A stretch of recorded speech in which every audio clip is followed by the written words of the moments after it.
What's up, beautiful people? What's poppin'? What's happening, beautiful people? Let me get live on these other platforms, you guys. What's up, beautiful people? I hope y'all having a good night. I hope you guys can hear me okay, and I hope you guys are tuning in to this episode of Nights with Nicci, you guys. Come on in the room. Come on in the room. So I didn't do an intro tonight because your girl is so tired. Baby, when I tell you I'm tired. Baby, when I tell you mama's tired, mama's tired. I've had a whirlwind of a weekend, you guys, and I still came to hang out with y'all tonight. Turn this down a little bit. We just gonna vibe while we wait for some people to come into the room. And I'm getting situated on these here other platforms, you feel me? Hold on one second. I gotta make sure my TikTok people. Yes, guys. Hi, everybody. Don't talk bad about me because I look tired as hell. I know. She looks tired because guess what? She is tired. This girl is tired. All right, let's see. Hit live here. Straighten that up a little bit. I know I got flashes going on in the back. All right. Hi, everybody. Hello, hello, hello, hello. Hello to the sexy people in the building. Hello to everyone watching us on all the various platforms. There go my TikTok people. Hi, TikTokers. Hi, Instagrammers. Hi, YouTubers. Hi, Facebookers. Hi, Xers. Is that what you call it? And LinkedIners. Everybody's live tonight, you guys. Happy Sunday night. Happy Labor Day weekend. You guys, it's been an awesome Labor Day weekend for your girl. I've had a really good weekend. Did y'all have a good weekend? Let me see some hearts. If you guys had a good restful weekend. Hi, Ticking and Talking. How y'all doing? Baby, I've been on planes, trains, and automobiles. So I'm a little tired, and y'all gonna have to bear with me. But as you come in, please do me a kind favor and hit the like button. And never mind the dark circles. I ain't even put on no lashes for y'all, honey. Y'all just got a little swig of mascara, honey. Just got a little bit of mascara and, a lip. Oh, let me give you my lip combination. Because what's interesting is I get a lot of questions about my lip colors. And y'all already know. I was in Detroit. So, baby, I was rocking this Showstopper. And this Showstopper is by the Lip Bar. Thank you very much. That is a Detroit brand. What y'all think? And I got a chestnut liner. So I have Showstopper, Lip Bar, lip gloss. I feel like it matches the color of my lips the most. And this is like, you know what this lip is, you guys? This is old school grapevine lip. I heard it through the grapevine. Y'all remember when I had that shortcut during grapevine and that strong kind of brown lip with that? I think it was chestnut and ooh baby at the time. But I did use the chestnut pencil by MAC. However, I definitely have to, to show support for Detroit born and bred. Shout out to Melissa Butler and the Lip Bar. So you guys, if you did not have an opportunity to see my recent video, I tried to post it before the live so y'all would have a chance to see it. But I think because the video features Angela Bassett and myself and a bunch of other really amazing people many years ago, I think it was like 2006. In 2006, I recorded, Maxie and I recorded a tribute to Billie Holiday, God Bless the Child. And the tribute was a part of a tribute album. And Angela Bassett narrated the children's album. Angela Bassett narrated the tribute album. And it's so powerful, right? So I was just listening back because, as you go through the vaults, honey, we getting these Worth TV vaults ready. No, how they do it. This is how the girls do it now. This is the thing. Does it matter which finger you use? I don't know, but whatever it is, I think it's that one. Somebody tell me which one it is. Which finger? Which finger we use? I'm tired and old. Shit. Don't charge it to my head. Charge it to my heart. Please, you guys, as you come in, do me the kind gesture, kind favor. The game is free. All I'm asking y'all to do is subscribe to the channel. Now let's get this out of the way real quick, because this is some to get up out the way. Okay. Hey, Lamar. Oh, let's do roll call first. First of all, oh, doggone it. Dang. So I'm sorry, TikTok. I usually put the other mic on for you guys. I didn't do it tonight because I needed to charge my phone because I've been traveling all day, you guys. I just literally got off an airplane, honey. I ain't had no sleep. And I told my husband, I was like, wait a minute. I just realized I didn't even eat, but I ate a bowl of Cheerios and there it is. All right, so let's do the roll call, you guys. Let me know if y'all can hear me okay. Hey, Lamar, I see you, my love. Hey, Kahari, I see you. Hey, Sayway, I see you. I don't have my glasses on now. Hey, this is trifling as hell. Hi, Miss Eleanor. I see you. I see you, Marquita. I see you, Beats by Gordy. I believe that is what that says. I see you. I see y'all. And T. Turner, I see you as well.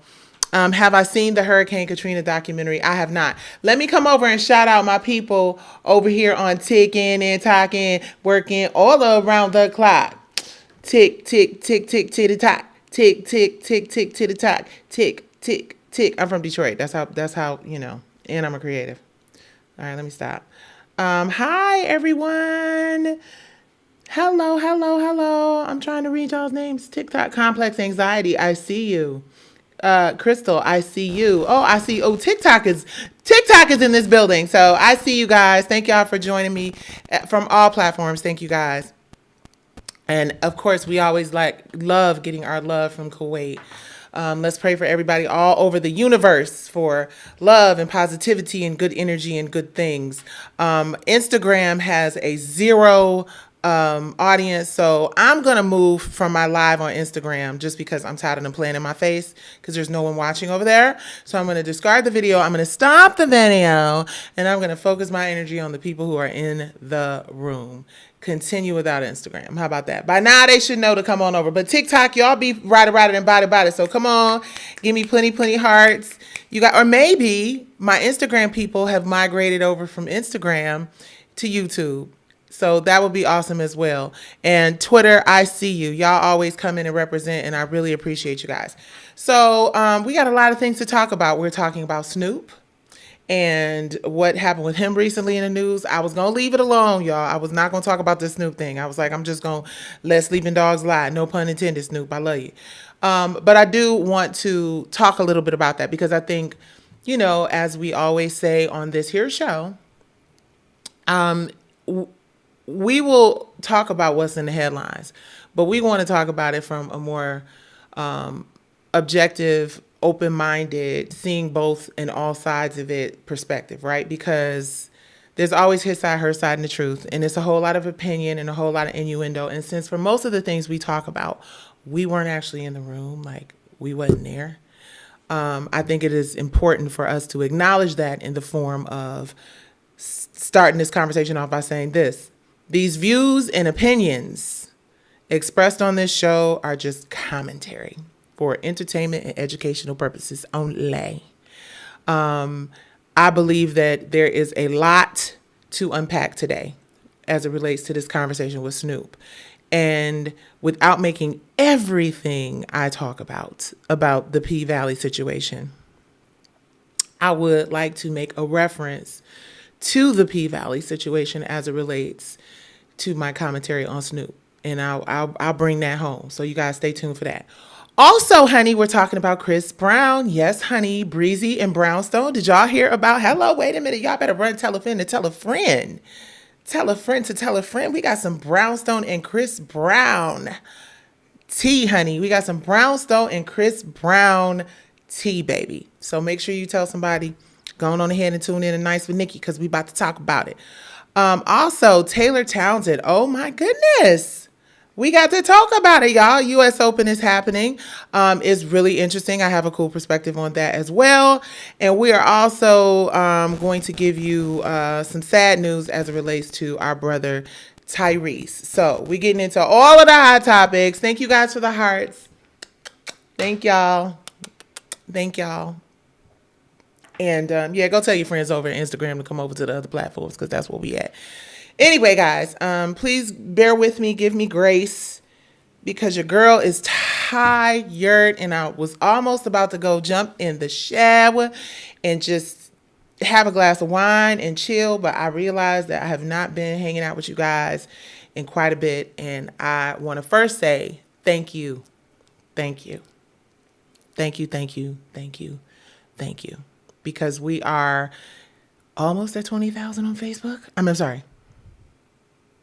Almost at 20,000 on WRF.TV YouTube. And that TikTok is moving. You know what I mean? And Twitter, you as well. X, I'm sorry. Be respectful. So, yeah. So, hi, aunties and cousins and sisters and family and high school friends over on Facebook. I love y'all. And that is pretty much my purpose of having a Facebook page. Stay connected with those people. But real quick, you guys, I'm going to tell y'all a little bit about my weekend. This is why I look so tired, honey. This is why the bags are bagging and you guys didn't get any lashes, but you got some lip bar lip gloss. Yes, you did. You got that lip bar lip gloss. I had an absolutely fantastic, incredible couple of days in my hometown of Detroit. Some of you know I have been working on, I spend so much time in Detroit. It is my forever home, always home. Even though I'm a Georgia peach right now. Well, I'm always going to be a Detroit girl who hustles harder, but y'all feel me. I live here. My family lives here. But I'm always home. So a few years back, I think this was like 2017, 2018, I hosted an event.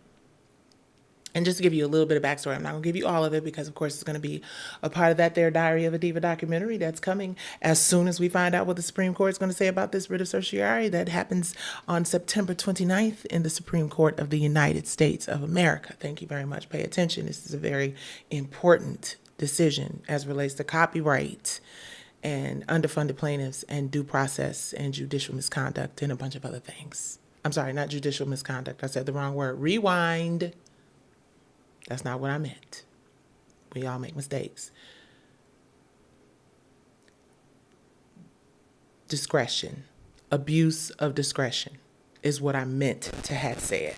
So whoever takes this clip that says, she said judicial misconduct, that's not what I meant. Abuse of discretion.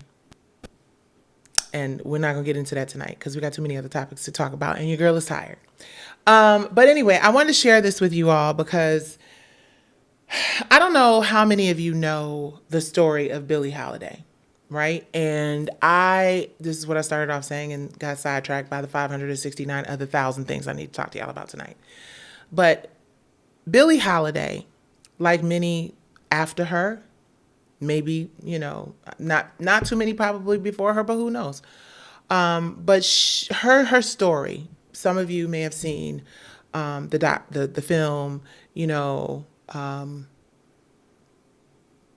she went through hell, right? There's no real delicate way to put it. And I think the reason why I can't play this for you guys is because I'll put it in my members section, clean it up a little bit because you know how the algorithm is about certain language. You can't use certain language. And if they hear that language early on, then it turns into a whole thing. But I posted it and it may be there. If it's there, we'll cross our fingers. If not, I'll put it in the members section. Please hit like as you guys come in. Thank y'all for joining me here tonight, but please hit like. But Billie Holiday had a really rough time.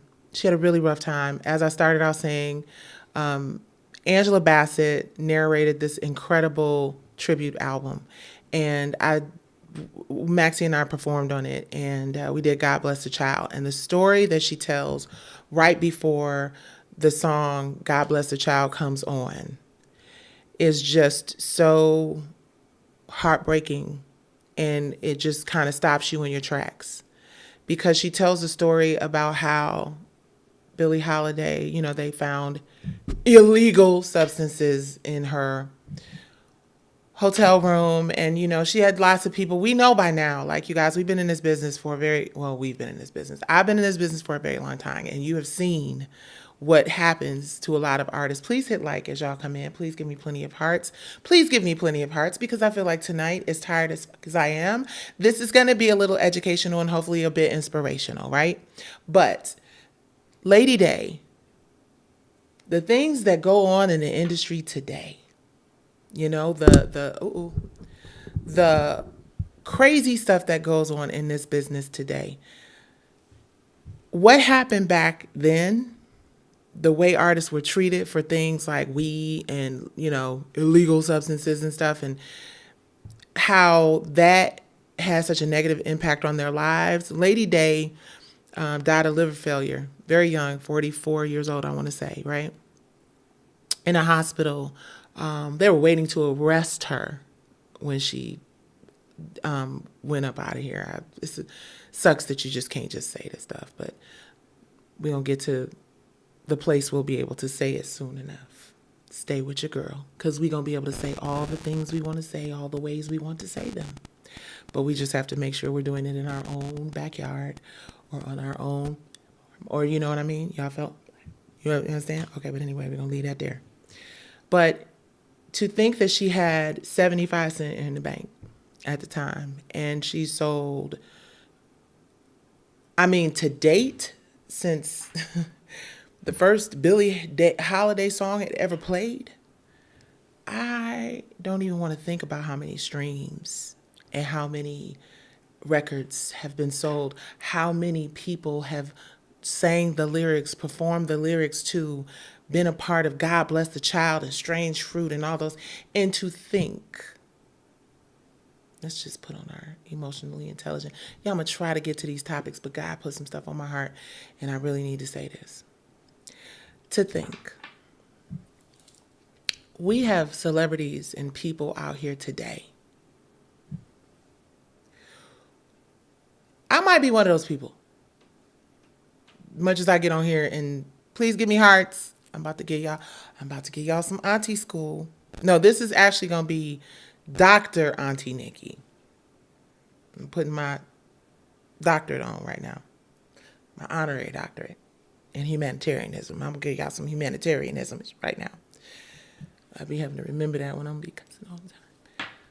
But imagine, these days, artists can't take people saying, I didn't like your outfit. These days, the girls can't take people calling them out for telling a lie or doing something trivial and crazy, These days, artists are hypersensitive. Now, granted, things go to a lot more people these days. Things get to a lot more people a whole lot quicker these days. But the point is just still, artists can't handle constructive criticism, let alone somebody ripping your ass to shreds. So I say all this to say, follow me now. You're Billie Holiday. Everywhere you go, they calling you. Every time you go to entertain the people, they got to carry you through the back door. Every experience you have as an artist performing for the same people who won't even let you drink from the same cup. Well, not the same cup. Some people will think I mean the same cup literally. Y'all know what I'm talking about. And you're riding around in these southern states, singing your heart out.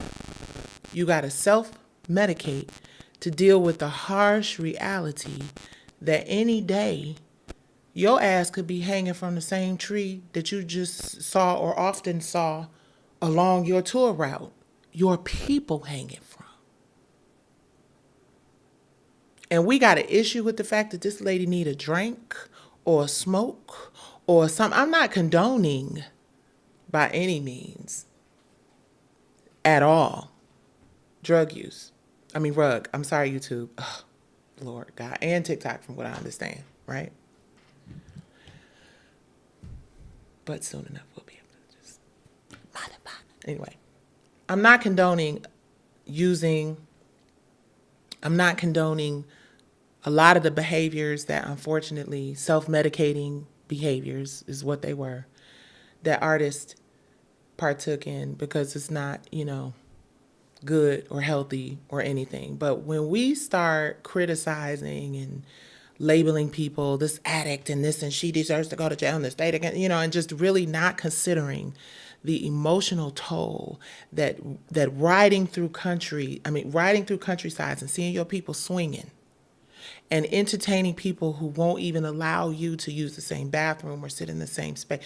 Imagine what that does. You're good enough to dance a jig and to sing a song, but that is where the buck stops. Imagine how difficult navigating that and being creative and being beautiful and being funny and entertaining people. Imagine how horrible that is. Now think about Whitney Houston. Now think about Vesta Williams. Now think about Phyllis Hyman. Now think about Michael Jackson. Now think about Prince. Now think about every single solitary, well, not every single solitary, because we know it's a whole lot of literal motherfuckers on the internet. And don't be literal about shit, but something to drag you with, right? That they don't know nothing about. But anyway, I digress. My point is just, we see the cycle of creatives falling into this dark, destitute, terrible place. And when I heard Angela Bassett's interpretation, her narrative of Billie Holiday's story, back to that, it was like jarring for me. And,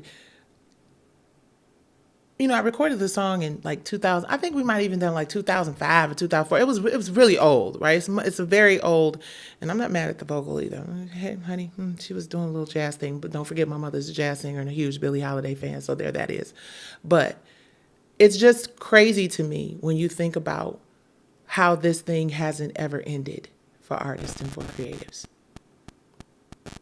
Billie Holiday was the 1930s and 20s and shit. Like it has never really. And yes, there is more money involved only because there is more reach possible now because of music, radio, and now streaming. And it's just really interesting. Like, y'all remember back in the day, I know I'm going a little bit of a tangent, but God has put this on my heart and I want y'all to hear this, because when you wonder why artists are so sensitive and why artists are so pissed the fuck off about shit and why the world is such a dark, toxic, terrible place, please hit like, please hit like, please hit like. That's how the people know you like what you're watching. And if you're watching me from another platform, please make sure after this, because I know you're in your comfort zone. Welcome to the comfort zone. Sing break. When you need to feel loved like you need to be, welcome to the comfort zone. Who is that? Do whatever feels right and turns you on and on. First person tell me who that is, I'm going to get you something for your I'm going to sing at your birthday party. And on and on and on. All right, I'm going to sing at your birthday party. Now, I didn't say which birthday party. You might be the 97th. But I'm going to say Vanessa Williams, exactly. I love her. But anyway, let me get back to this. So when you think about artists and creatives and this industry and the abuse and the DEATH and and then you look at what is happening today. And please, nobody ask me to comment on the Funky Geneva and Tamar stuff, because I'm not going to. I can't. I wish them both the best. I like them both. I wish them both the best. And I will say this, I'm not going to be dismissive at all. I don't say it that way to come off dismissive. I just think it's time to move on. I think there are a lot of really important things happening out here. And I also think when people say they need a break, whatever they did, whatever they said, when people say, I'm sorry, I need a break, we just don't know what people are going through. On either side, you don't know. When I was boarding a plane today, I think there was this fighter, and he had a T-shirt that said, everyone you meet is fighting a battle that you know absolutely nothing about. And no truer words have ever been said. I feel like I've had a shitty ride in the entertainment industry. I feel like if somebody on the list of people to snap the out, I'd be, one of those folks on that list. But I think we always have to think about perspective, number one. It'll be all over in the morning. Ain't no need to worry what the night is gonna bring. 'Cause it'll be all over in the morning. Come on, y'all. In the morning,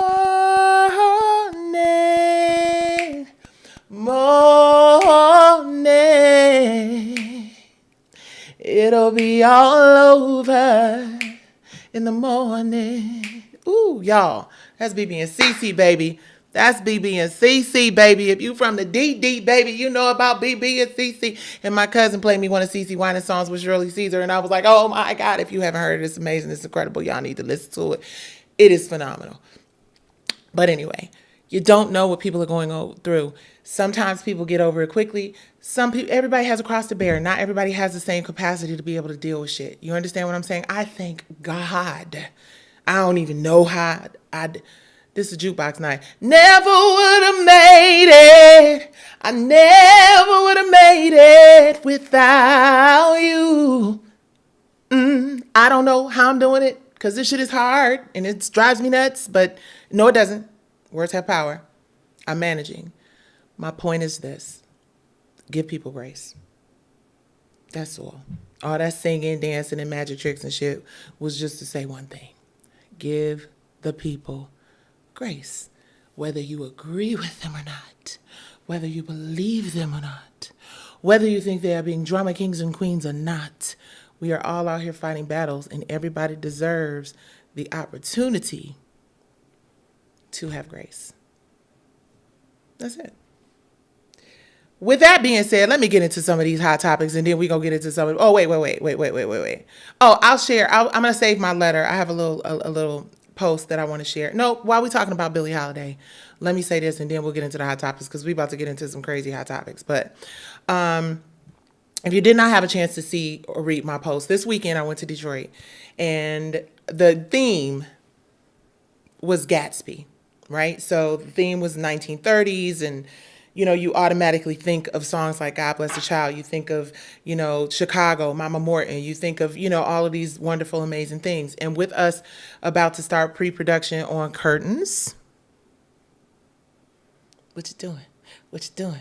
We about to start pre-production on Curtains. You guys, I know people have submitted. We're getting through those submissions, but we got a little situation that we finna tweak right here. We have not, if you've submitted, nobody has been rejected yet. So be clear. We are going forward. There's a thing in show business that's called hurry up and wait. So hurry up and wait. We hurrying up and we wait because we taking care of some shit. But trust me, it's all making it's making it much better. So Gatsby was the theme. Baby, they had the whole Bonnie and Clyde car and everything. Y'all got to see. Go to my Instagram. I'm going to try to post it up here. But my sister friend, who is just an incredible woman. I'm not going to get too much into that because hopefully I'll be able to sit down and interview her one day. But I will say she is the only black woman in the United States who owns a bank. So, baby, let me tell you, and that deserves a... Where's my audio? Where's my audio? Hold on. No, we're not going to do this. Wait a minute. Can y'all hear me? Y'all can hear me okay? I guess you guys can't hear me. I see what the problem was. Hello. Now let's go back to this. So again, she is the only black woman in the United States that owns a bank. And to that. So they had a wonderful Gatsby themed gala. And what do you get? Somebody who, what do you get a person like that? Especially my ass, up and coming, grinding everyday media company. So I was like, the wine that is sold out all over the country by Regina King. What would someone who is what would the power couple find compelling or interesting or whatever? So we got her the Me and You wine. and I hope she enjoys it, but it's sold out. So you guys make sure y'all get it as soon as it comes back. So you'll see in my post, I shared that. I wore this lip color, so the lip bar. I carried a bag by Marjorie Harvey that was given to me in a gift bag. So there was Marjorie Harvey. And what else? I feel like there was another black-owned brand. Regina. Da, da, da. Oh, my cousin and I turned up with some Uncle Nearest. Matter of fact, I had some today. I think I had more than some. I had quite a some, and it was so good and so smooth and so amazing. I've had it before, but for some reason, with this sister going through what she's going through right now, with her business, with her brand, with her ownership, it just tasted so much better just knowing that she's selling out all over the country. And selling out, baby, that's the theme. And not selling out like you sold out because you gave up your folks and whatnot, or clowned your folks. But selling out because people are buying. Your folks are supporting. They're showing love. And I just absolutely love that. So round of applause to Regina King, Kiko Davis, Marjorie Harvey, The Lip Bar, and Uncle Nearest. Black women who own they sugar honey iced tea. And I'm so proud that I was able to patronize and support. So I wrote this in the post. I can't share the post with you guys.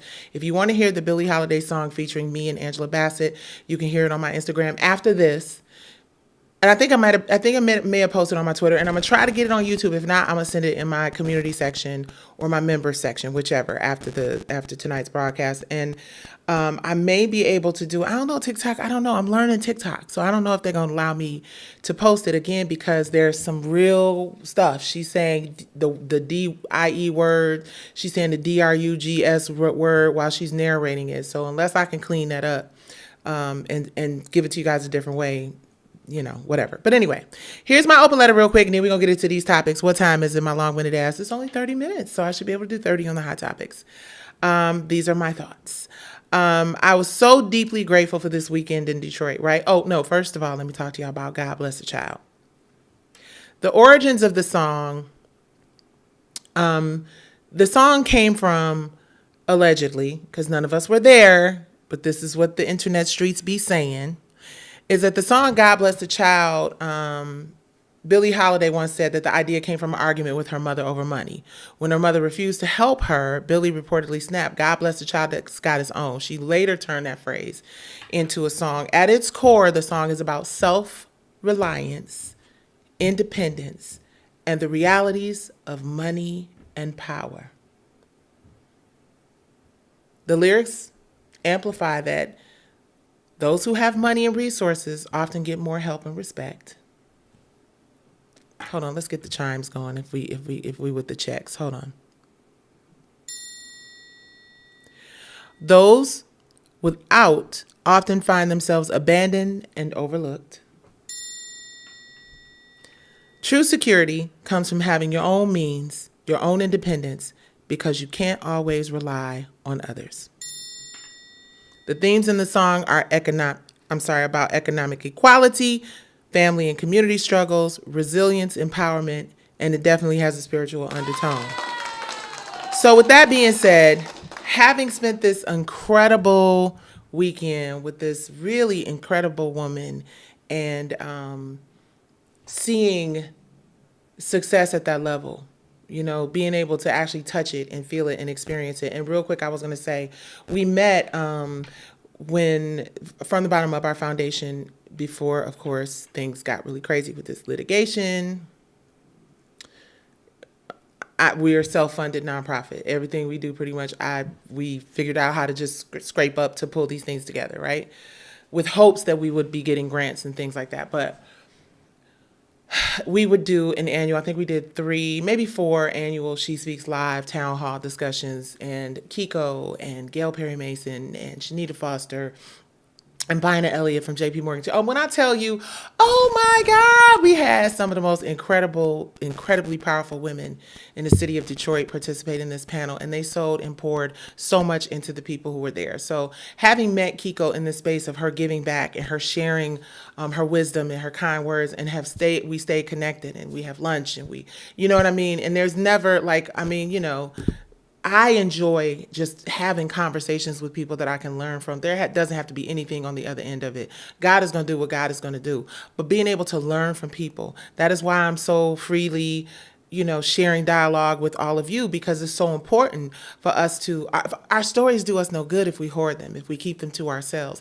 Everything that somebody tells us we may not be able to use or apply to our everyday lives, but the knowledge is something you could store for a time when you're like, you know what, I remember when such and such and I had this conversation. So I just am very grateful anytime I can be in a room with, and baby, listen, I've been in rooms. Oh, she's been in rooms. I mean, I've been in a room with Michael Jackson, Tyler Perry, Queen Latifah, for God's sakes. But this is a different kind of a room. This is a room where you learn to exercise a muscle that many of us in our community never really get the chance to see. And, like I said, I have been in rooms, and not all of them are entertainment and BET and whatever, more than not, business people who know what they're doing here recently.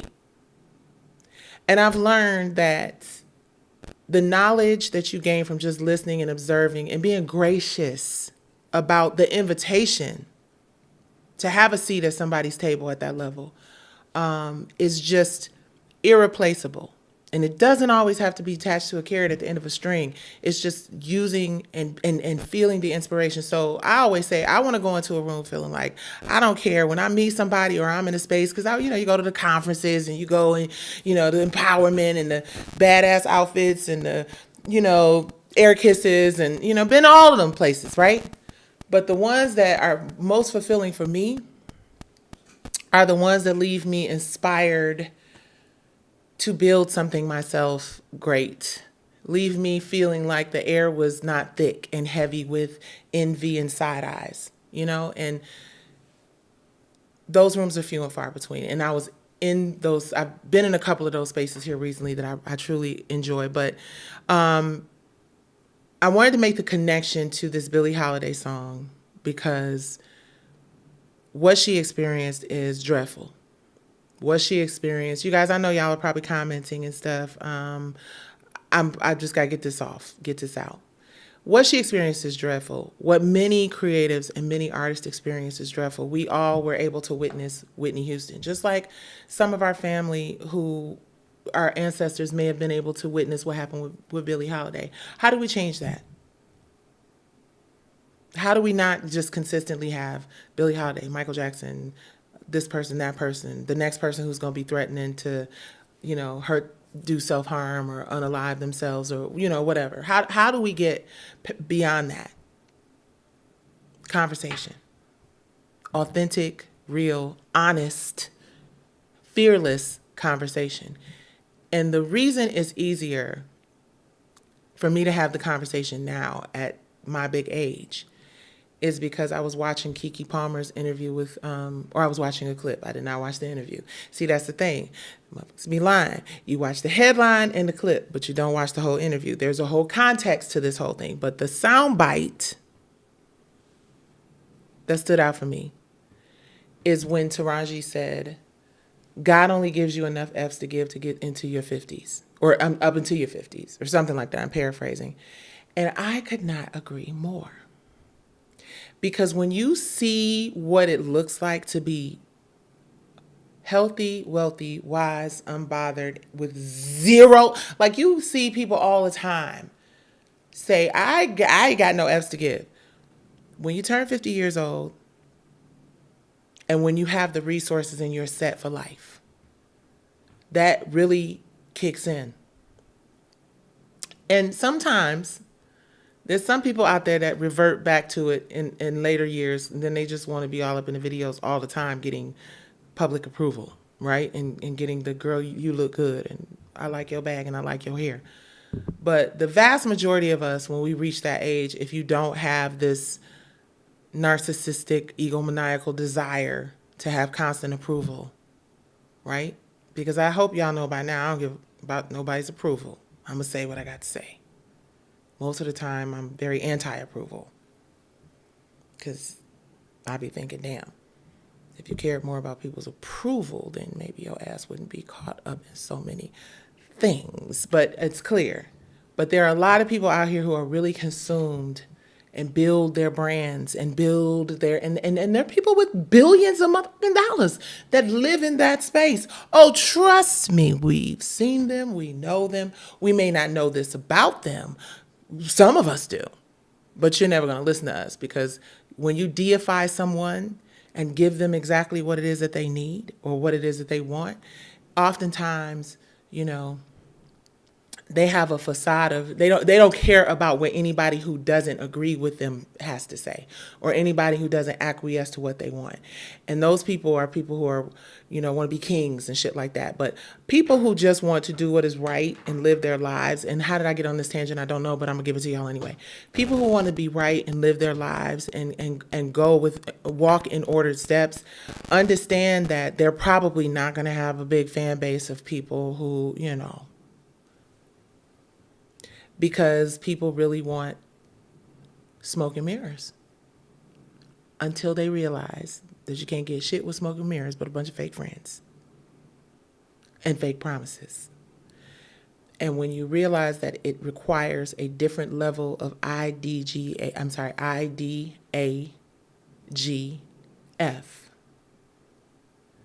then I think you're starting your journey to purpose and a purpose-driven life. And if you've read the book, you know the first thing that Bucka says is, it is not about you. It is not about you. It is about how you impact and inspire other people. So now that we're into 41 minutes, I'm going to share this, and hopefully there's something you guys can pull from this, because the symbolism of Billie Holiday and all these Black women-owned brands that we had the opportunity to experience this weekend. And, you know, literally the queen and the king of their space being in that moment was phenomenal. So I'm so deeply grateful for an amazing weekend in Detroit. Thank you to my sister friend Kiko Davis for inviting me to celebrate her special day. It was an inspiration, hope, and a gentle reminder, the gentle reminder I needed of our true power when we recognize it, embrace it, and walk in it. The weekend was a living example of Black women in ownership. God bless the child that's got her own. From Kiko Davis, the only Black woman in America who owns a bank, to Regina King, owner of Me and You Wines, to Melissa Butler, the Lip Bar, and Fawn Weaver, Uncle Nearest, to Marjorie Harvey and her accessory empire, and to my own fight for ownership of my intellectual property. Our stories remind us that women must fiercely protect and own what we create. Pursuing ownership at all costs is not just about wealth. It is about honoring the ancestors who never had the opportunity, who often died broke and penniless, like the great Billie Holiday. I recorded God Bless the Child featured in this video, which you guys don't have the video because, I don't know, some funny words in there. And it was narrated by the incomparable Angela Bassett as a tribute to Lady Day and her struggle for women's creativity and equality. Ownership is liberation. Ownership is legacy. Ownership is how we transform our pain into power. Not just for ourselves, but for generations to come. So please understand, all of the shit that we see on TV, all of the people we see out here thinking they doing it, all the concerts we attend thinking that if this and this and this ain't together, all those people are doing is using platforms that they have with millions and millions of people to pour more toxic, destructive narratives out into our community. If you are not leaving the spaces that you go into, if you are not leaving the friendships that you have been walking with for many, many years, feeling elevated, feeling lifted, feeling encouraged, feeling empowered, then you are destroying yourself one fake ass moment at a time. If you're believing that the shit that you see in social media translates into love or translates into real power, if pouring into someone else's that can turn your shit off in two shakes, in two blinks, is your idea of success and winning, you are sadly mistaken. And you're going to figure out the same way, like I've said a gazillion times, Michael Jackson learned, Prince learned, everybody, you learned that the only way that you can exist in this world in a level space, an equal space. As much as we fight for it, as much as we cry for it, is for you to have ownership. Having ownership sounds like something really glamorous that you just sit up and it's like, oh, I'm an owner. That shit ain't it. The grit, the loss, the destruction, people constantly coming for you, the head on a swivel 24, to have ownership of something that generates billions and billions and billions of dollars a year and builds wealth in other communities is a fight like none other. And everybody is not cut out for it. But if you are not cut out for the leadership that is required to have ownership, because that's the shit that we miss when we have these ownership conversations. I know I had a bunch of hot topics to talk about. I'm going to narrow them down a little bit because I'm on one tonight. But if you don't have the ability to lead in a way that is constructive and positive and good for the greater, then you will never have ownership. And fighting for leadership and fighting to be acknowledged as a leader and fighting to be not even acknowledged as a leader, because fuck some acknowledgement if it doesn't come with respect. If you are not being respected as a leader, then you have nothing. And respect and leadership comes from fighting in the bullpen with the devil, because that's who has it all right now. And hoping that God puts you in spaces and places and rooms based on him knowing, listen, I'm just not going to stop fight. Hold on, let me say this shit with my chest so y'all can really, let me take a sip of water and calm down because I'm getting a little too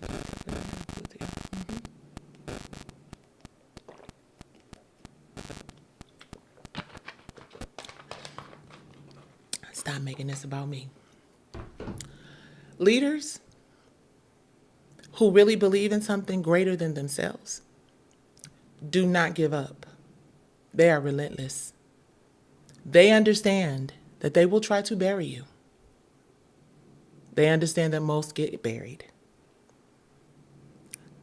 But those of us who are smart enough to understand that we are seeds, and those of us who are smart, when you hear Monique speak her truth, when you hear Nicci speak her truth, when you hear artists and creators speak the truth, not the bullshit, not the I need some likes, I need some. Now there's a very, very, very big difference between clout chasing and telling you some real shit.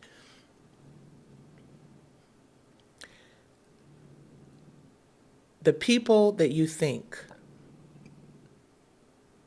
are out here, many of them, not all of them, chasing clout or looking for acceptance. Those are the warriors for this community that are willing to risk everything, knowing that there are people listening and paying attention and watching. It's all kind of people paying attention, listening, and watching. I see y'all motherfuckers too. Yes, I see y'all too. But there are people who are paying attention and people who are watching and people who are covering and people who are praying and people who are lifting and people who are watching the people who are watching. And those people can only show up for you if you are showing up as your authentic, real self, not jaded by the smoke and the mirrors that is this shit right here. I love to entertain people. I love to talk. No, you don't. Me? No. But you can't even get to some hot topics that she planned for the evening because she's just bumping her gums. But I love to talk, not just because I like to hear myself talk, but because I understand that there are people out there, people who need inspiration and people who are looking to find ways to support people who offer inspiration. And those people are your tribe. And those are the people you talk to in your authentic voice. That's why I be cussing and shit. Because I don't know, it just makes it easier for me to think when I be cussing. And that's why I break out into song occasionally. And yeah, sometimes I'm fishing around for the right things to say because I know there are a lot of people out there who are undercover and watching, very clearly. And I say this with my whole heart. Of all the things happening in entertainment and media right now that are causing problems and issues for our community, people like me are the solution to those problems.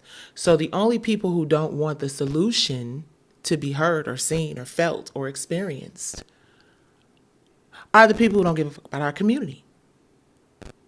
Period. Because you know by now who is here. Authentically, organically, honestly, hoping. Please hit like, you guys. I'm sorry. I just need y'all to just hit like. And I need y'all to go to WIRF.TV, YouTube,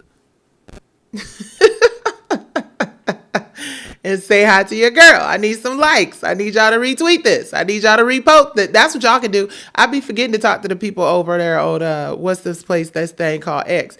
Y'all can repost this and y'all can retweet this. Because listen, there you don't get brownie points. In the real world, hold on, let me freshen up my Lip Bar Showstopper lip gloss. Black woman owned business. And I wish I had that Uncle Nearest that my cousin and I were drinking today. It was so good. I also had not Peruvian. Oh my God. Whatever. I can't think straight. We as a community of entertainers are in really deep shit. We are in deep shit because we have always wanted someone to hire us. I don't know if we get into no hot topics. I might get to a few of them because I think I'm about to piss some people off tonight. We've always been looking for people to hire us. And we've always been looking for people to hire us because we want to be able to show all of our friends and our family and, you know, all the people, you know, how dope we are and how many people are listening to it. Nobody's buying enough music for you to feed your family. I don't know who needs to hear this. I'm tired of pretending. The best shot artists from the 90s and the 2000s have of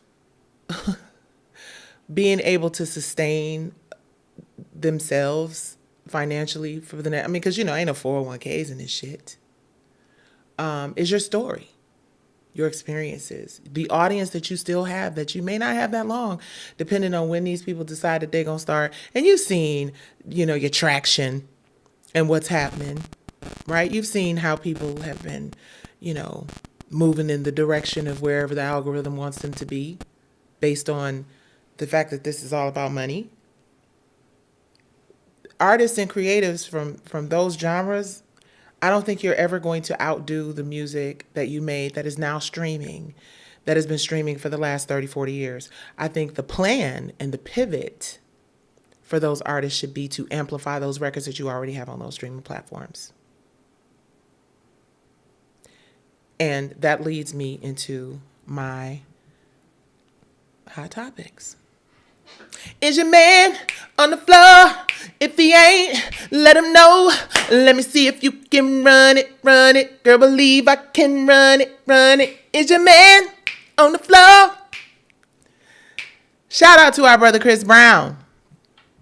Our brother Chris Brown is out here in these streets putting brownstone in his show. Hello.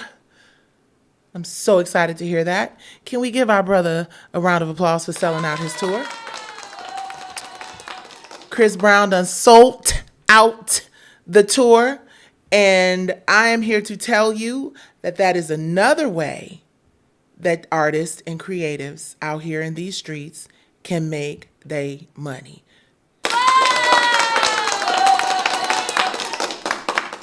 On tour, on the road, right?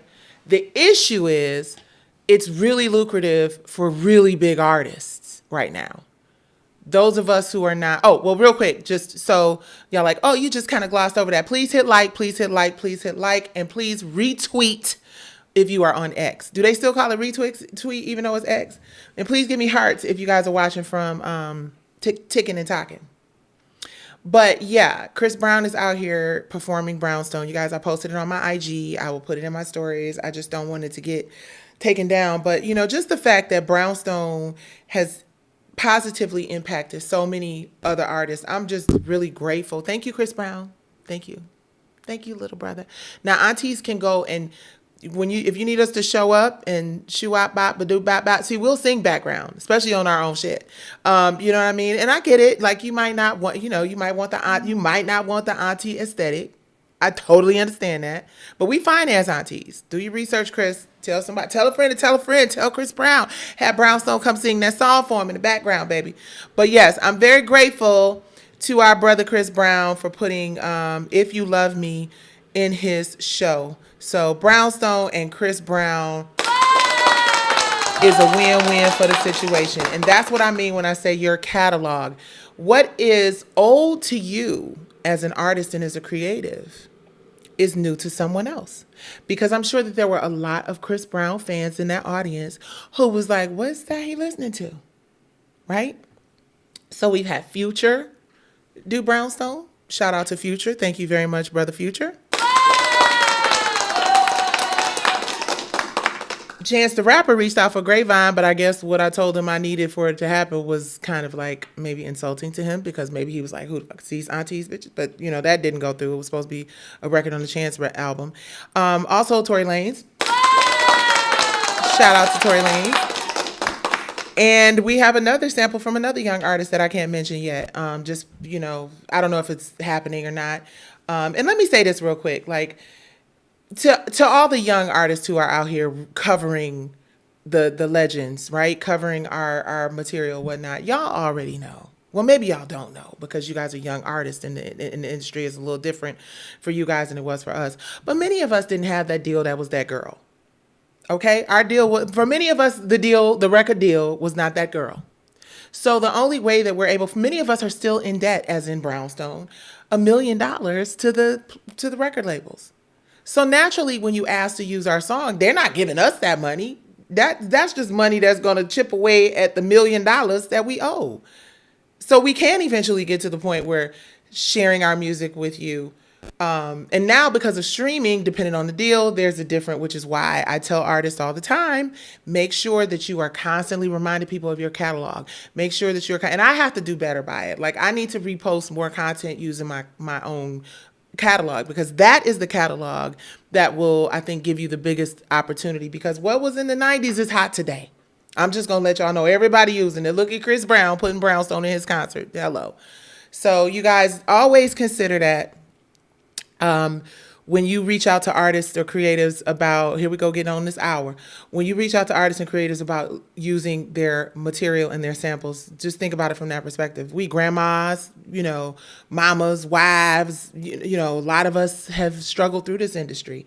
So, you know, not offer, because, you know, that's, I guess, the bad word, but be more amenable to negotiations when you want to sample or use something that offered you some sort of creative inspiration.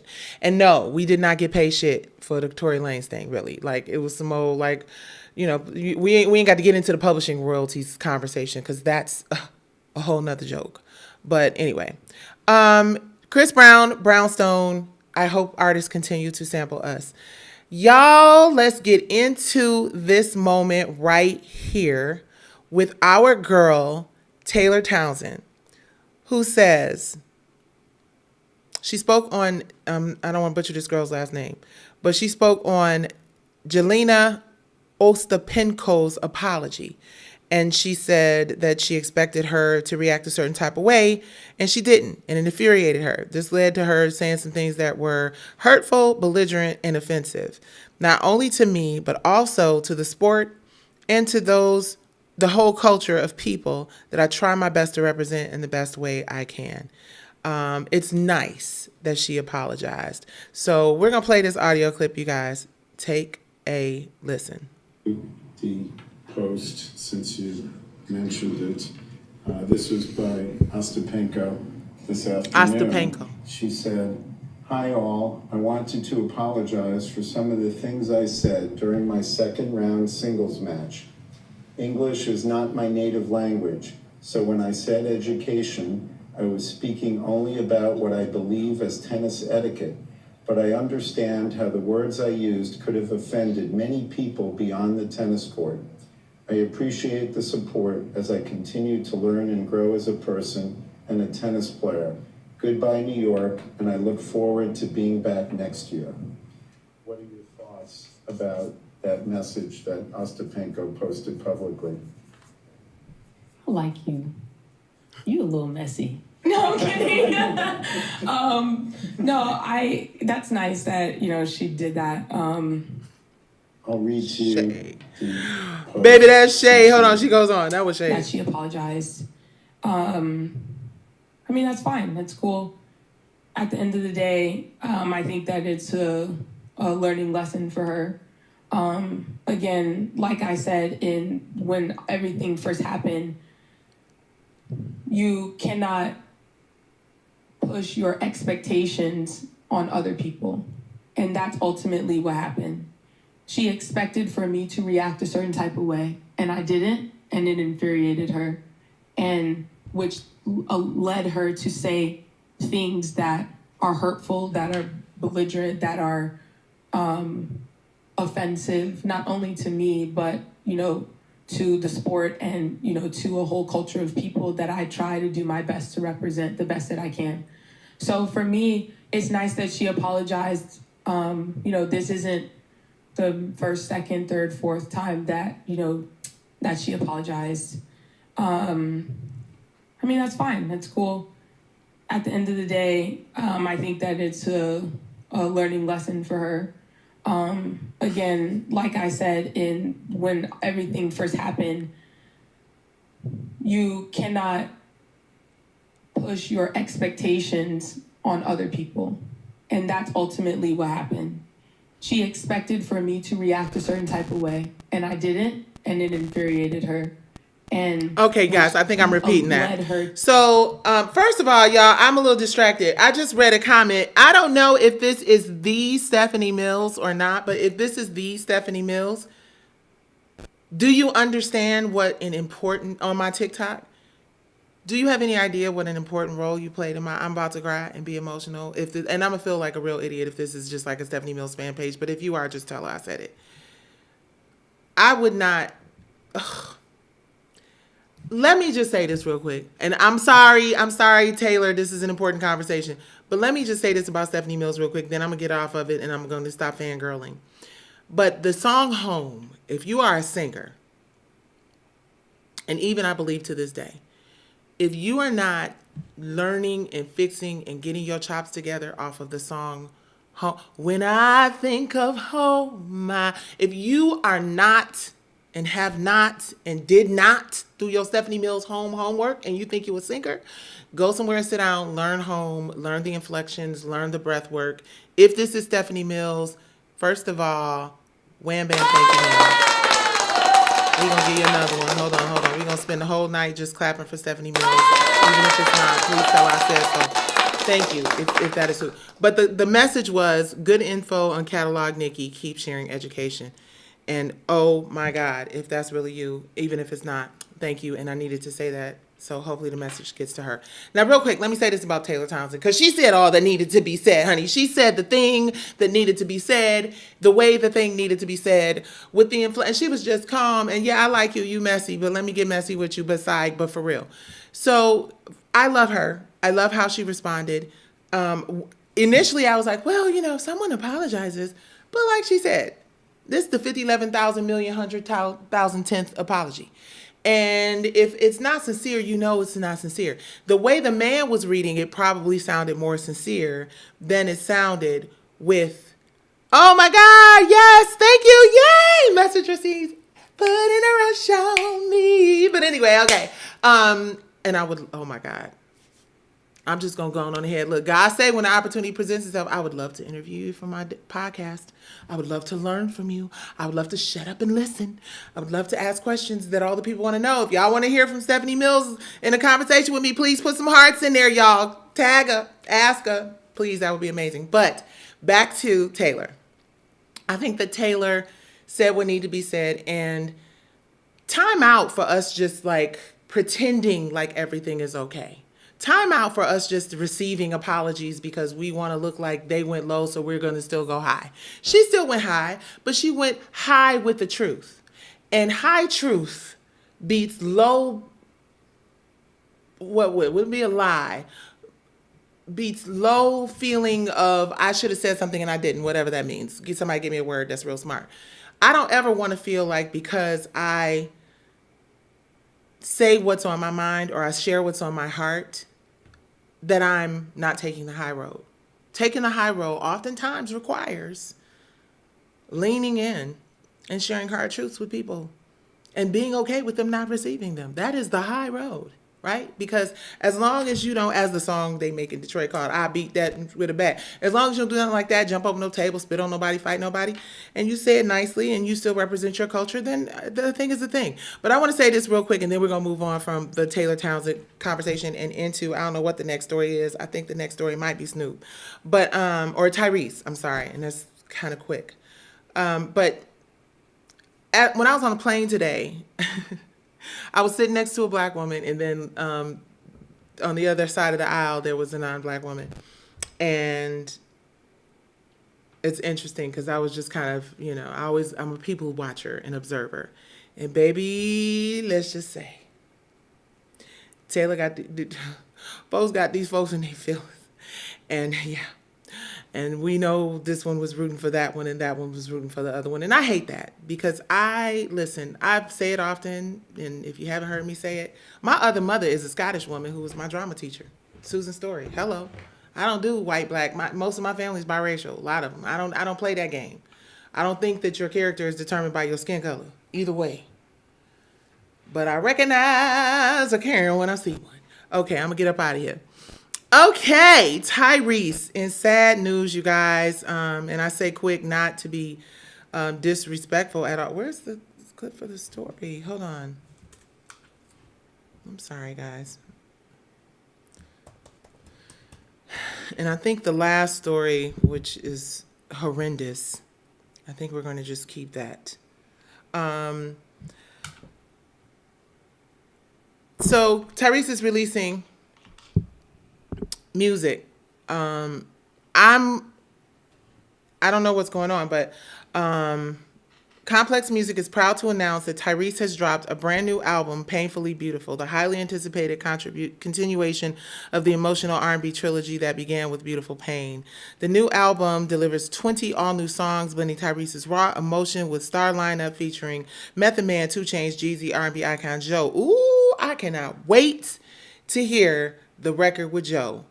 Baby, because listen, Joe Thomas can do no wrong as far as I'm concerned. Him and Tyrese have 2 of the dopest voices in R&B, period. I love a man who doesn't sing in the super high octave all the time.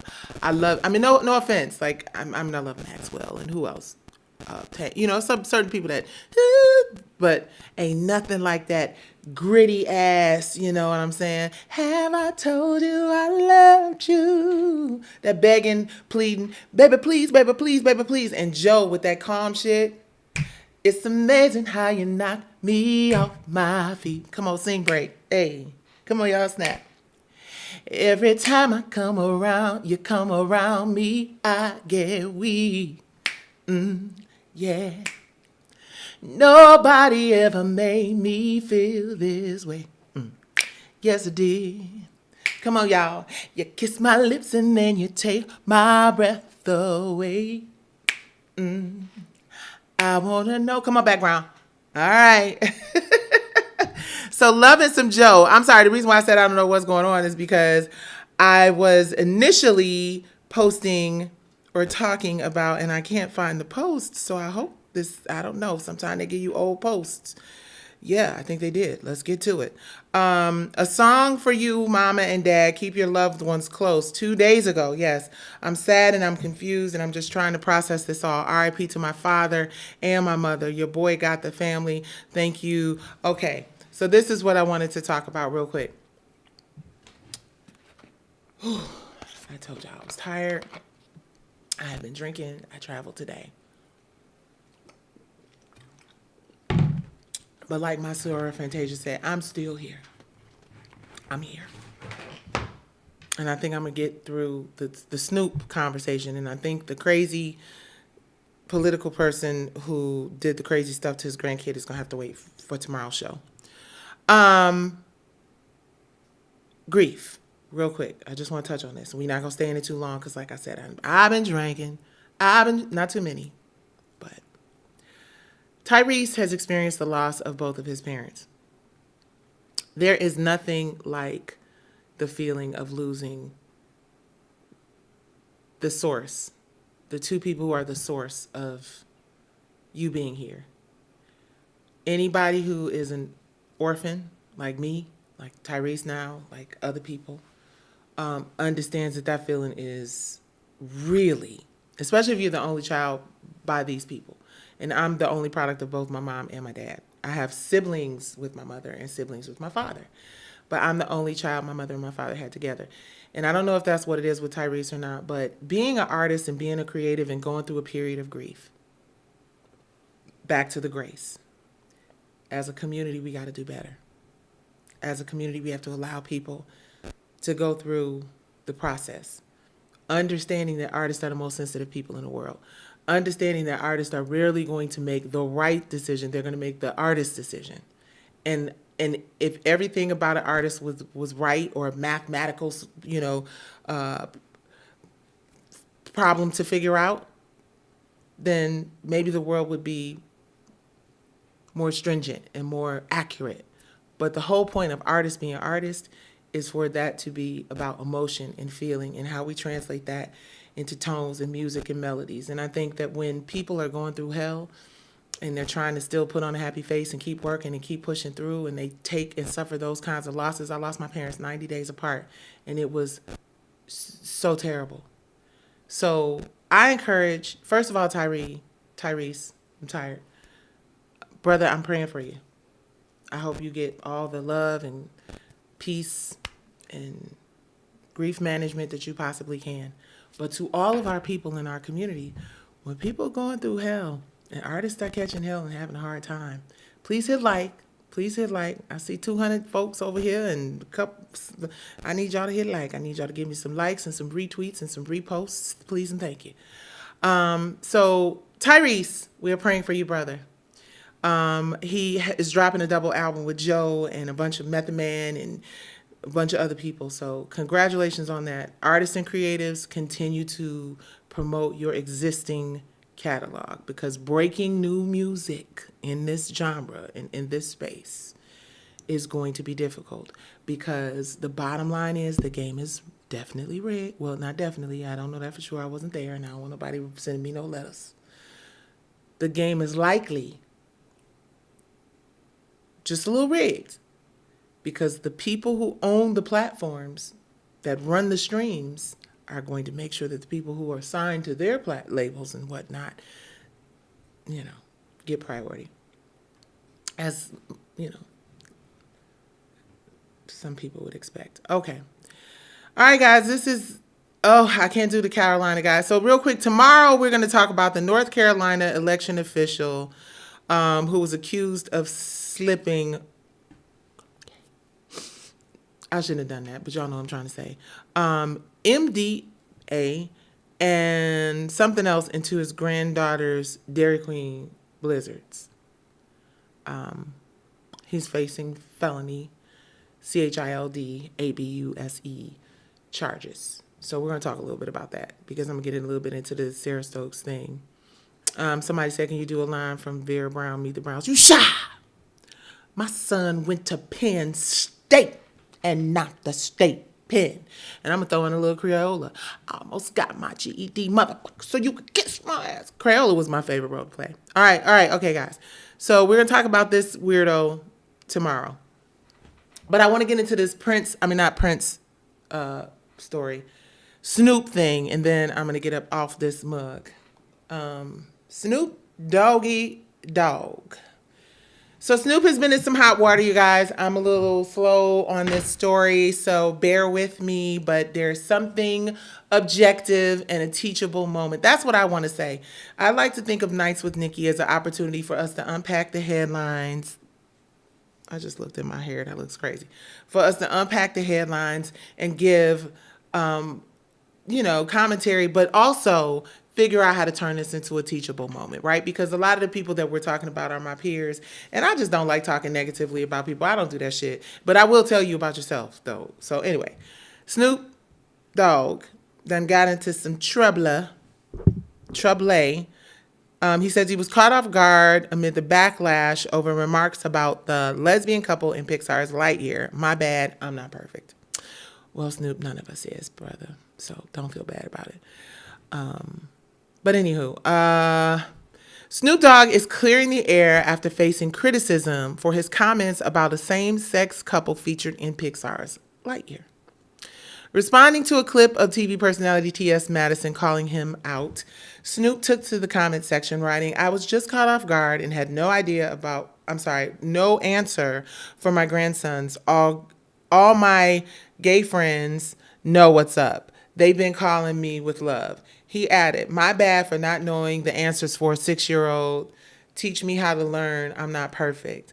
The hip-hop legend originally made the controversial comments on the It's Giving podcast, saying that the scene showing Alicia Hawthorne and her wife threw him for a loop and made him scared to go to movies.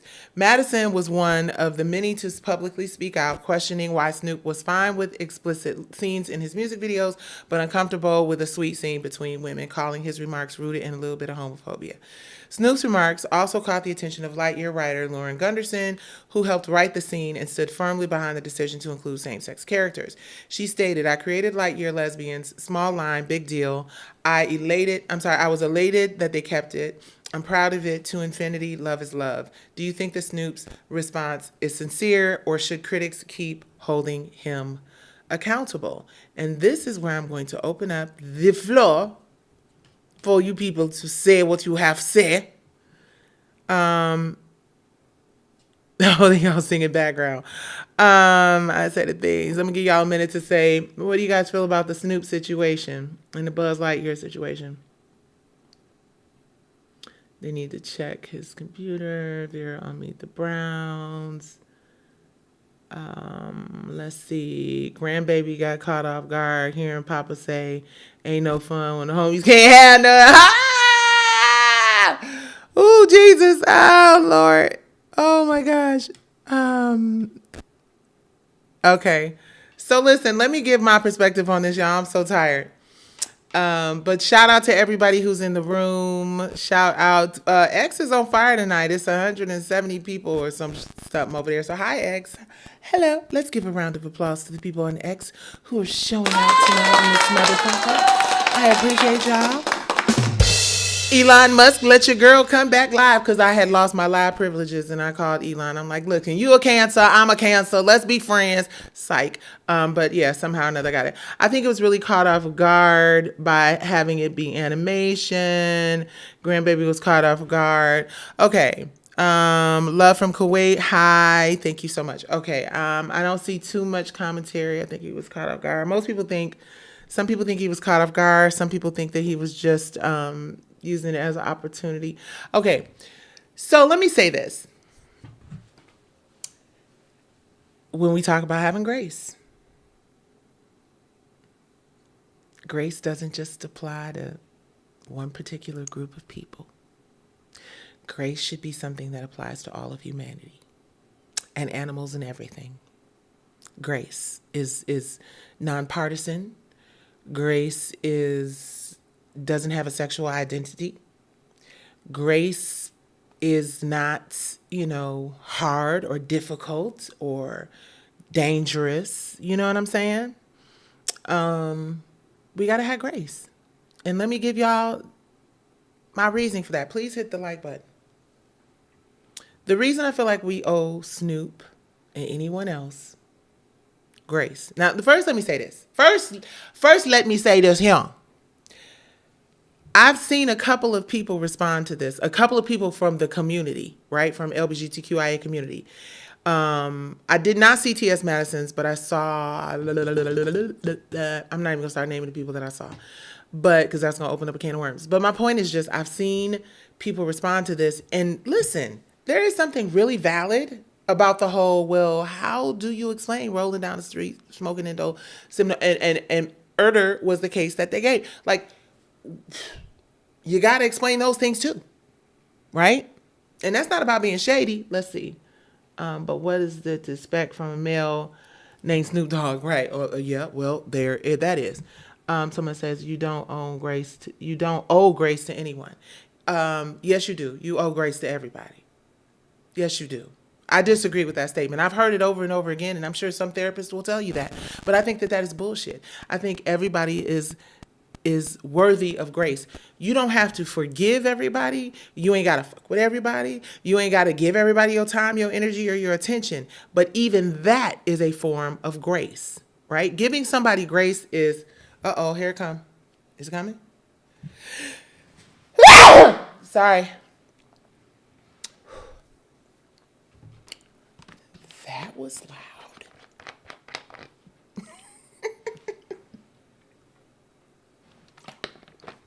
Yeah, my husband and my grandson be tripping when I sneeze because it sounds real crazy.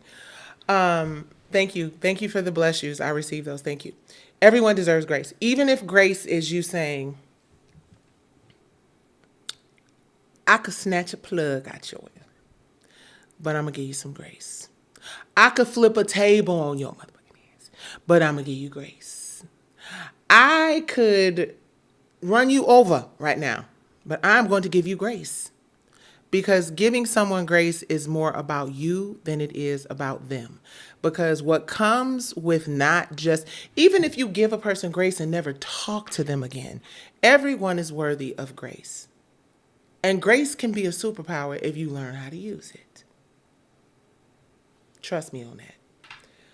But Snoop, in the spirit of giving this brother grace, there are probably a lot of men his age and older, right? You know, them Pimp Lucius and James Evans type. You know, I got a James Evans type, you know. Florida. Ike types, right? Damn, this shit ain't opening. I've said this before. A lot of them don't know. Some of them don't want to know or care to know. But most of them are set in their ways. And that old saying that the older black men get, the meaner their asses get, except with their grandkids and dogs and shit. They treat them like, you know. But, you know, I'm saying it, brothers. I'm not trying to start a gender war because I love my husband, honey. I needed this. I'm sorry.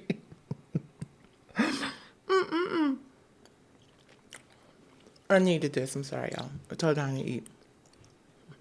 I don't know why I started this. It was terrible. So, throw it back here and just... Okay, let me stop. I knew I couldn't do that, but I just wanted it so bad. We have to give older black men some grace when it comes to understanding what is appropriate and what is inappropriate as it relates to definitions and identities and what that means. And not just older black men. Older people, period. Right? Because many of us, if you're in Generation X, you came up in a generation where, you know, I hate to say it, I had a lot of friends who were afraid to live in their true form as their true selves because it was just such taboo. Like the world has changed tremendously. But we have to respect the opinions and the ideas and the explanations of people from that community who know better than we do about what is considered offensive. I talk about this, and this is where the connection I was going to make to P Valley real quick. I talk about this as it relates to P Valley. I had a judge who was, you know, in his 80s. And I'm only saying that because I need you to understand how dangerous it is for people who are not from that community. And not just dangerous because of what happened to me, but this is just an example. When you don't live and thrive or identify in that community, a lot of times you will say things that are offensive. It's like the white friend who doesn't understand that girlfriend is offensive to black women. Don't call me girlfriend. If you, that's not the word. And definitely don't leave the friend off and call me girl. Because then it's a whole situation over there, right?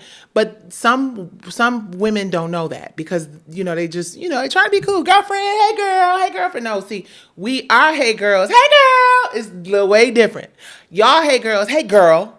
And it's really different. It just hit different.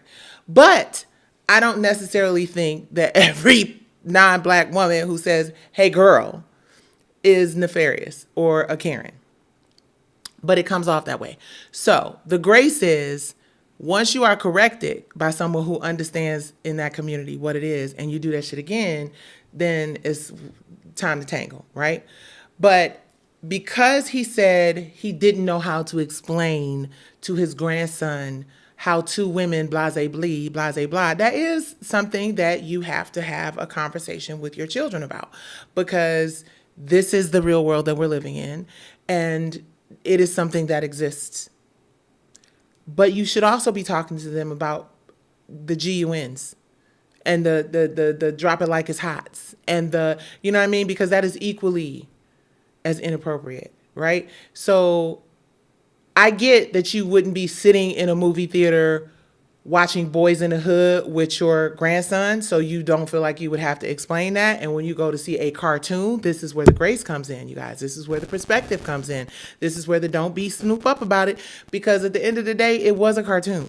And unless there is a disclaimer, which I think is something that should be considered, and don't play with me with it, because I got tons of friends from the community, tons of them, many of whom I love dearly, some of whom who are no longer here. So I don't mean this in an offensive way at all, but maybe something to consider for Pixar or any other animation company that is doing a movie that would cater to children. And just walk with me on this, y'all.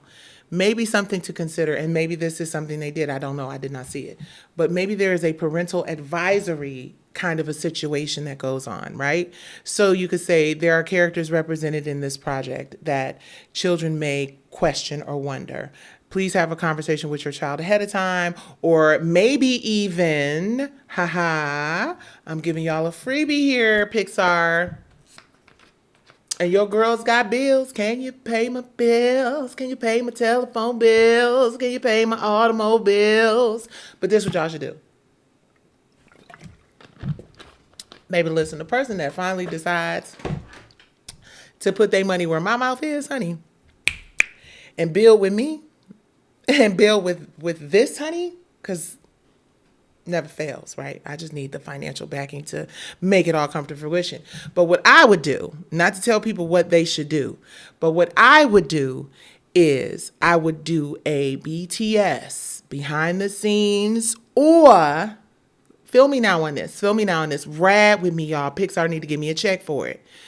I would either do a behind the scenes, or I would do a director's cut or some sort of explanation that you can see pre or post the film that gives a vetted explanation of the importance of these characters and what they represent. And it's something that is easily digestible for young children and their parents, even if you do not give the children to watch the instructional or the informational or whatever you want to call it. Because, if kids watching me on YouTube right now, their parents got to be like, that lady got a big mouth and she cuss a lot and she suck her teeth and she be all over the place, but she come back. But I think even if you don't do it for the children, then maybe it is something that you can do for the parents so that the parents can become more educated. So that way Snoop doesn't have to be like, And, the proper response is, you know what, we'll talk about that when we get home. While you Googling and asking chat, how do you explain the birds and the bees when it involves two women, two young children? There is an explanation for everything. The same way we have to explain that just because we saw colors and Boys in the Hood and all that stuff does not mean that is how it is everywhere.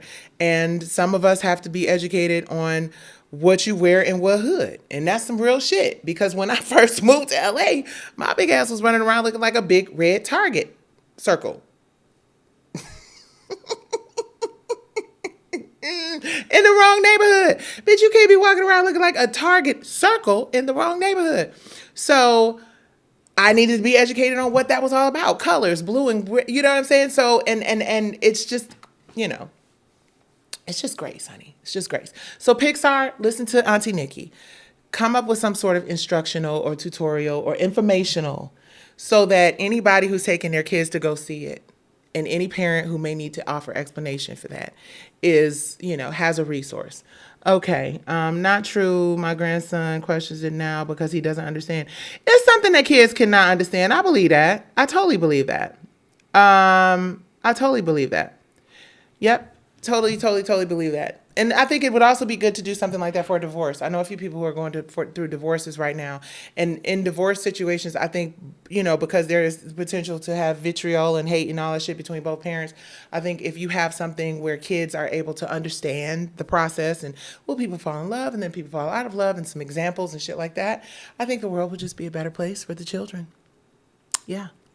So it's an hour and 30 minutes. Does anybody have anyone?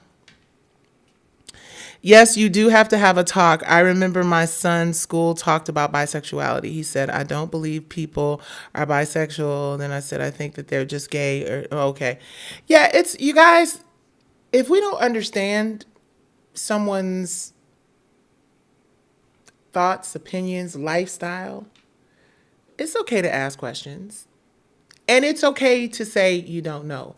But when you have a platform as big as Snoop's, right?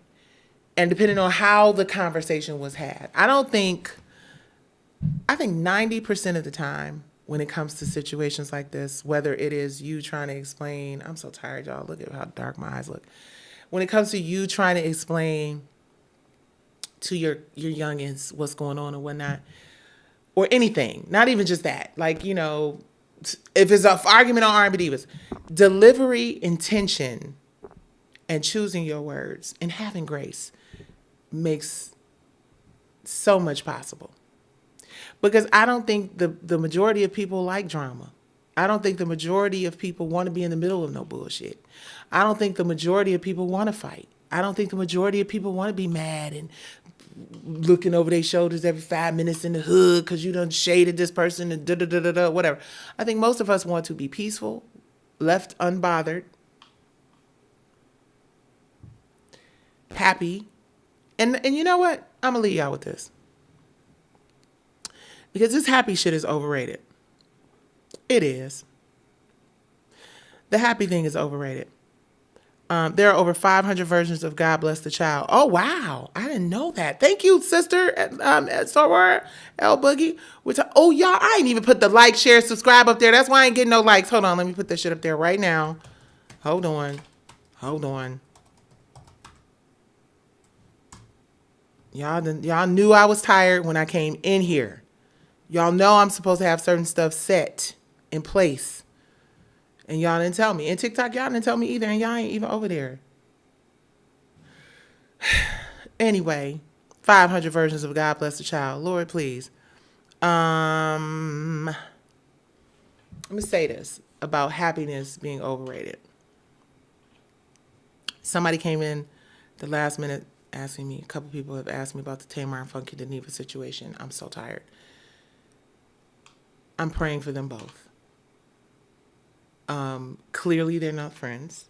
I kind of said that in the beginning. Gotta be careful about who you call your friend. We be throwing that word around a lot around these here parts. Unwarranted in a lot of instances.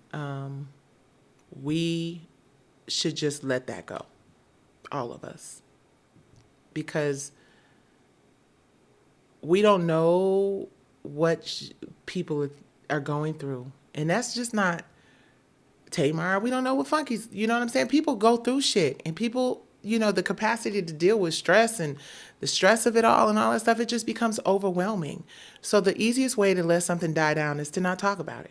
So I'm not going to really get into it and talk about it except to say I'm praying for both of them. I'm sending love and positive energy their way. And if any one of them, any one of us, any person is feeling overwhelmed by life, circumstances, people, so-called friends, whatever you want to call it, go away, take some time away for sure, but seek help. Get somebody who might be able to give you an objective opinion on it. And I said this the other day on my live, and I'm seriously considering it. In fact, I talked about it with my cousin who works in this space. We're done with the Snoop story. Give him grace. My cousin who works in this space and I talked about this today.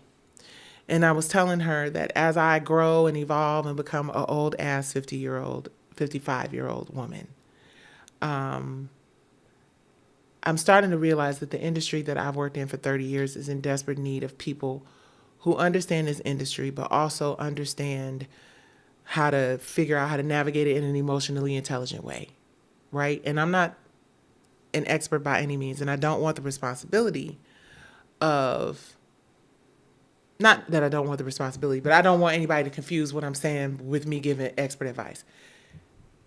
We need therapists who understand what we do as entertainers. You know who I love watching? I love watching Sanaa Lathan and her posts. If you are in the entertainment industry, if you are just in general, Sanaa's Instagram. I wonder if she's got a YouTube. I would love to see her do more of this because she's always giving some really sound advice on ways to center yourself and lean into wellness, mental health and wellness. And I just love it. And it's so relatable and calm and informative. And I just feel like we need more of us having those types of conversations so that those of us who may be suffering, you know, we all go through breakdowns. We all go through shit. But when you live your life in the spotlight, when everybody knows your name, when everywhere you go, you know, people know or think they know or, you know, you always get that. And not in a bad way, but, you know, you always get that. So then people are always watching, recording, waiting, speculating. And entertainers and creators and public figures need people they can talk to who can relate. Now, I understand therapists are great, and therapists are therapists are therapists. But a therapist who understands this world we live in, a therapist who knows how to translate what would happen with a normal therapist under normal circumstances versus a therapist under circumstances that are unusual or abnormal because of what you do for a living, that's really important. Just like in the NFL or the NBA or whatever, you know what I mean? They have people who are specific to that line of work. And I think that the entertainment industry has avoided that. And you guys, if you watched me during the time of Whitney Houston's unfortunate accident, my story has not changed. It's been the same. The entertainment industry is the only place that promotes the lack of wellness, mental wellness, physical wellness, spiritual wellness. And listen, I ain't trying to have nobody, because I said the entertainment industry and I didn't say anybody specific, this should be okay for me, but I run it by my lawyers. But this is the only industry where in reality TV, bad behavior is rewarded. Excessive alcohol and drugs is just sex, drugs, and rock and roll, par for the course. The basic human needs are not met because people believe that entertainers have this superhuman ability to just get out there and sing the song and dance the dance and deal with all the trauma. Like I started off saying in the beginning of this conversation with Billie Holiday, having to see southern trees, strange fruit. Many don't even know she wrote songs about it. Black Body Swinging. The mental toll that took on that woman. Celebrities and creatives and artists need care.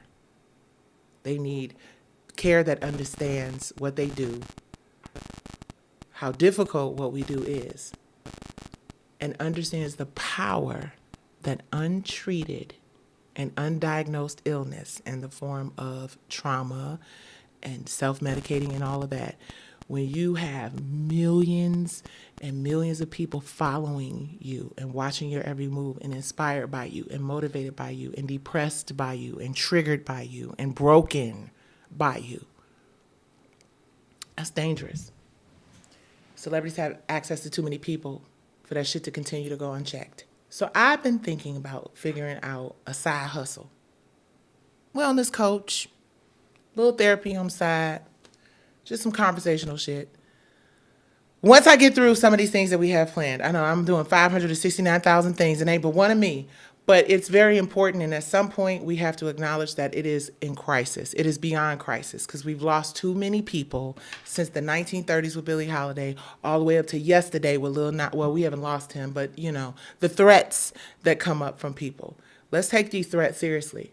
Because, yeah, I understand the boy who cried wolf and the attention cries and all that other stuff, but, you know, sometimes people be dead ass serious. So praying for them. And real quick on the happy thing. And then I'm going to take my sleepy, tired ass to bed. Please hit like. Please hit subscribe. All of y'all on X, when y'all get off X in y'all's comfort zone, please do me the favor, because I've been flying all day and I'm tired as hell and I still stayed here for 2 hours talking to y'all. Go to WIRF.TV YouTube channel and hit like. You guys better go and subscribe to that YouTube channel, because, baby, it's some big shit that's about to happen over there. And you want to be the first to know about it. And you know, when I say I'm about to deliver a hit show, when I say I'm about to deliver the sauce, it might take a minute, but I'm coming back with the jump off. So make sure you're there. And our Cash App is FIGHT, FIGHT, the number 4 worth. Let me tell you a real funny story real quick before I tell you my last little part about this happiness thing. So last night I went to this Gatsby Gala, which I talked about earlier, which was fabulous and amazing and incredible. I had a brand new pair of Nine West shoes. Both of them were Nine West. Nine West, I ain't trying to shade you. I'm just telling the truth. See how the truth can come off as shade? But this is the truth. This actually happened. The shoes are in the garbage can at the hotel I was at. But y'all, and because I got big feet, I'm a size 12. And I don't be doing I'm 11 and a half. No, I'm a straight up 12, period. Big girl, big feet. 6 feet tall, big foot girl. Nine West is one of the places that sells them. I don't squeeze my big ass feet into Louboutins I cannot wear. My toes ain't necessarily pretty, but they ain't got corns and all that crazy shit on them. They're cute. They decent, regular, everyday toes. Because I don't try to cramp my shit up into stuff that I can't fit. Well, I got a pair of shoes from Nine West that I never wore outside. Left them in my closet. Now, granted, it's probably because I've had them for I did have them for about 3 years and I hadn't worn them. But I put the fucking shoe on to go to the event and the mug broke. The strap broke. They weren't worn down. They hadn't been worn at all. They broke. But that's not the funny thing. The funny thing is I brought 2 pair just in case I wanted to wear. I was like, I don't know if I want to wear light pink or the gold. Put them suckers on. And at the very end of the night, as I'm standing there talking to Kiko and her husband and her family, I said, now I know good and full doggone well, the second pair, the strap broke. Now those were a little more worn, but they were both Nine West. But what I noticed when I looked at them is they had this like, and I don't, again, they weren't worn out. And Nine West ain't a Louboutin, but I didn't think it was like just a cheap shoe. You know what I'm saying? Like, I'm not buying anything for $2,000 to put on this big ass foot. But needless to say, I broke 2 shoes last night. And then I looked and it said transition and new things coming and all that other stuff. And I don't believe in none of that bullshit anyway. But I just thought it was really funny that I had 2 different pairs of shoes and they broke in the exact same place. And when I looked at it, I was like, So I say all that to say, I don't know if we need to put our shoes in bags. I don't know if it ain't a mothball situation. Maybe a humidifier in my closet or some shit. I don't know. But one pair was brand new and it broke. And the other pair was gently worn and it broke. And it was embarrassing. And I took off my shoes and it wasn't embarrassing because I like those people and they like me. So there was nothing to be embarrassed about, but it was like, damn already. Okay. Why did I share that story? I don't know. But let me share this real quick and then I'm going to leave for real. Happiness is overrated. The quest for happiness, in my opinion, is somewhat futile. And it's not me being a pessimist or negative or not believing. It is just a reality that I came to after losing a bunch of people that I love dearly and care about. Because every single day of my life, for the rest of my life, I'm going to have to deal with grief. I'm going to have to deal with loss. I'm going to have to deal with the yearning to be able to pick up the phone and call my baby sister or my mother or my father or Maxie or Angie. I'm going to have to deal with that. It comes in waves. It comes and it goes. Happiness is overrated because when you get to a certain age, when you get to this big age, you realize that it's not about being happy. And if you keep looking for happiness and searching for happiness, where do you find it? Do you find it in other people? No. Do you find it in money? No. Do you find it in food? That's unhealthy. You know what I mean? Where do you find happiness? I believe that we can have moments of joy. I believe we can have moments that we enjoy. But when you start understanding grief and how permanent it is, it doesn't go anywhere. You have to adjust your life. Kids are happy. Teenagers are happy. Being at the club might make you happy when you're young and in your 20s and shit. If you're in the club in your 30s and you're not handling your business, then you're not happy. You have a problem. You need validation from people like you who need validation from people like them. Happiness is overrated. What I aspire to have in my life consistently is gratefulness. Gratefulness is more realistic, in my opinion, than happiness, because every day I wake up, at some point throughout that day, I think about a multitude of things that are happening in my life that I'm not happy about. Way more things happen and have happened over the last 5-10 years in this industry and, as an artist, family, way more things that have just make me unhappy have happened in my life. But the one thing I lean into with absolute certainty is that as long as I'm still here, as long as I still have hope, as long as I still get up and work out and try to keep myself as healthy as I can possibly be, because health is indeed the truest form, as close as you'll ever get to happiness. But being grateful that it's not worse. Being grateful that, yeah, I lost 10 things, but I could have lost 20, or I could have lost 11. Yeah, that friendship didn't work out, but at least I didn't spend another 10 years to discover that. Yeah, my case didn't pan out exactly the way it was supposed to, but at least I have the knowledge and the experience in the Supreme Court writ that's going to be viewed by the justices on September 29th of this year in the long conference. Yeah, my 49-year-old sister did not see, she died 1 month before her 50th birthday. And it was the most horrible shit ever. But she was strong mentally, physically, spiritually, outside of her brain, because that's the thing about the brain cancer. Her blood pressure was pretty normal up until the very last minute. Her sugar, all those things are pretty normal because it's just the brain. So I'll get into that. But the plus is that we had the opportunity to spend time with her. The plus, the thing I'm grateful for is that I had the opportunity to be her caregiver, to love on her, to hold her hand all the way up to the very end. Same thing with my mother. So understand that happiness is a very overrated expectation. It is gratefulness that we should all be leaning into, because as long as you are here and as long as you live to fight another day, and as long as you can see an objective, teachable moment happen from time to time, and as long as you can plan for the future and have hope that the future will be better than this moment or the past, you have a reason to be grateful. So for those of you who are going through hell, keep going. For those of you who are seeking out happiness, try gratefulness. And then you'll be grateful enough times to be like, okay, so this isn't so bad. So I'm very grateful. I'm grateful for each and every one of y'all. I'm grateful for almost 20,000 followers. I'm grateful for most of you sticking with me for most of the evening. And I'm grateful for y'all coming back tomorrow when we talk about this crazy motherfucker who did all this stuff to his kids. Please go to frontandbottomupfoundation.org. Look up Creatives for Equality Awareness Month, which kicks off tomorrow. I'm going to share some information with you guys about that, because Sunday we are having a dope ass conversation with creatives about equality and awareness. And it's a damn shame that that month does not exist. But guess what? We created it at frontandbottomupfoundation.org.